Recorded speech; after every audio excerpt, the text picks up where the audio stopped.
Kwa maana kwangu kuishi ni Kristo na kufa ni faida. Kuishi kwangu ni Kristo na kufa ni faida. Katika somo hili tutajifunza mambo muhimu manne. Nitaenda kwa haraka, nitajitahidi nitafundisha, sitahubiri, tofauti na vile ambavyo nimezoea. Haleluya. Muumini anayeishi katika kina cha mapenzi ya Mungu anajua Mungu analo kusudi kwa ajili ya maisha yake. Muumini anayeishi katika kina cha mapenzi ya Mungu anajua Mungu analo kusudi kwa ajili ya maisha yake, na ya kwamba hata kifo kinapokuja ni kwamba tu amefika mwisho wa utumishi wake hapa duniani na mwanzo wa maisha mazuri sana mbinguni. Bwana Yesu asifiwe sana. Amen. Narudia tena. Muumini anayeishi katika kina cha mapenzi ya Mungu anajua Mungu analo kusudi kwa ajili ya maisha yake, na ya kwamba hata kifo kinapokuja ni kwamba tu amefika mwisho wa utumishi wake hapa duniani na mwanzo wa maisha ya mazuri sana mbinguni. Bwana Yesu apewe sifa. Tunaenda sawa, watu wa Mungu? Watu wa zamani walikuwa wana imani ya Mungu zaidi kuliko kizazi hiki. Watu wa zamani hawakuwa na vipaumbele vyovyote vya kidunia zaidi ya kutimiza mapenzi ya Mungu. Ndio maana katika historia ya kanisa unakuta kuna mahali ambapo mitume ama wale wafuasi wa Mungu ilipofikia wakati wanataka kuuawa, kilichomfanya mfalme mmoja akaokoka ni kwa sababu walivyokuwa wamepangwa foleni ili wauawe, walikuwa wanagombaniana. Yaani nianze mimi, uanze wewe nini? Kufa. Kwa sababu wanajua kwamba kifo kwao ni faida na kuishi kwao ni kwa ajili ya Kristo.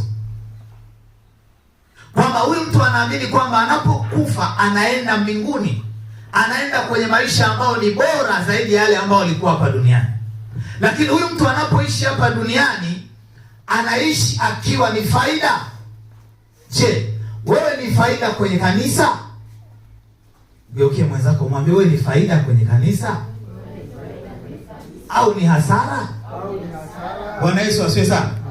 Maana tunapojua kwamba wewe ni faida kwenye kanisa, ni namna ambavyo unajitoa katika kazi ya Mungu, ni namna ambavyo unajitoa katika utumishi wa Mungu, tofauti na vile ambavyo utakuwa mzigo ndani ya kanisa. Leo kuna jambo limenisikitisha. Nimeona mtu mmoja tu hapa amepita mbele kutoa fungu la 10. Swali, je, ina maana kwamba kweli tangu juma ngapi mpaka leo hakuna mtu amembariki, Mungu amembariki hata 1000 akamtolea shilingi 100 fungu la 10? Mungu atusaidie sana.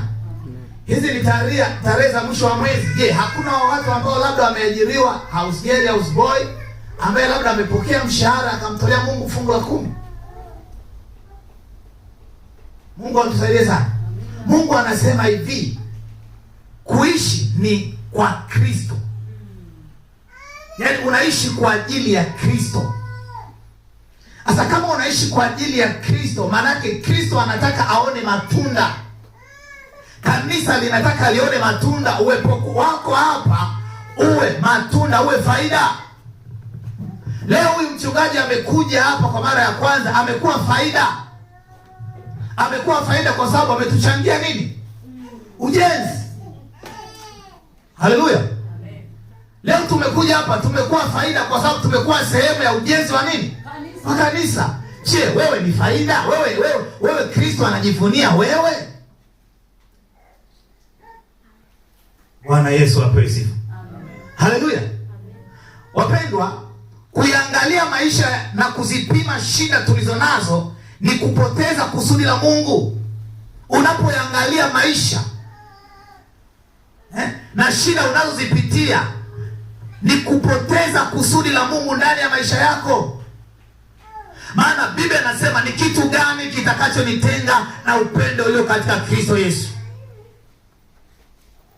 Haleluya! Ni kitu gani? Iwe ni njaa, iwe ni dhiki, iwe ni uchi, hakuna chochote kinachotutenga na upendo wa Kristo. Kuangalia maisha, shida tulizo nazo, ni kusahau kwamba kuna maisha mazuri yaliyo baadaye. Na kila mwenye matumaini anayeishi kwa kusudi la Mungu hasumbuliwi na shida, hasumbuliwi na matatizo. Hasumbuliwi kwa sababu yeye hapa duniani ni kama mpitaji tu. Anajua kabisa fedha na mali na vyote nilivyo navyo ni mali ya Bwana. Nimezaliwa bila kitu na nitaondoka duniani bila kitu. Kwa hiyo sitakuwa na mkono wa birika kwa Mungu. Semeni amina. Mungu anapima uwezo wako wa kumpenda kwa kile ulichokuwa nacho. Sasa mimi sina hela, hela yenyewe ndio hii tu.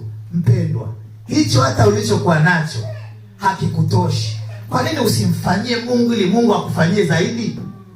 Pesa maskini, wapendwa, haijaagi. Baresa ana pesa lakini mpaka leo anatengeneza kitu cha shilingi 50. Mandazi ya shilingi 50 anatengeneza. Ili unajua kwamba pesa haina adabu. Na pesa namna ilivyokuwa mbaya, inakuambia tu njoo, inakuvuta, inakutamanisha. Unaliacha kusudi la Mungu, inakutamanisha. Kwa vikoba upo, kwenye kausha damu upo, kwenye nini upo, kila mahali upo tu. Lakini kwa Mungu, je, kwenye ujenzi upo? Kwenye zaka upo? Kwenye kumtegemeza mchungaji upo? Kama ulivyokuwa na vikundi vingi huko duniani, kanisani nako unatakiwa uwe kila mahali. Pigie Bwana Yesu makofi. Bwana Yesu apewe sifa. Paulo anasema kwa kitabu cha Matendo ya Mitume sura 20:24, anasema siyahesabu maisha yangu kwa kitu cha thamani.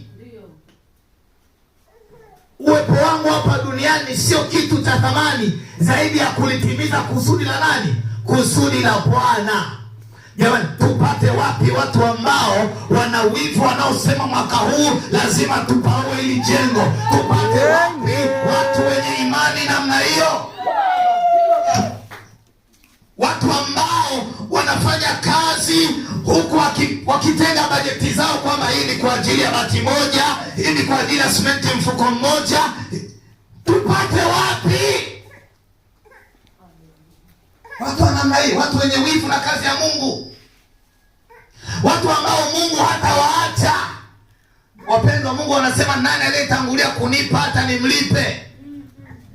Mungu anataka umpe ili akulipe. Tunao ushuhuda, muda utoshi tungeshuhudia namna ambavyo Mungu anafanya katika habari ya utoaji. Mpendwa, usipokuwa mtoaji unajiloga mwenyewe. Mwambie mwenzako unajiloga mwenyewe. Mwambie unajiloga mwenyewe. Unajiloga mwenyewe. Haleluya. Amen. Muumini wa kweli hajishughulishi na kuyalinda maisha yake. Yaani hajishughulishi sana na kuyalinda maisha yake. Sema amen.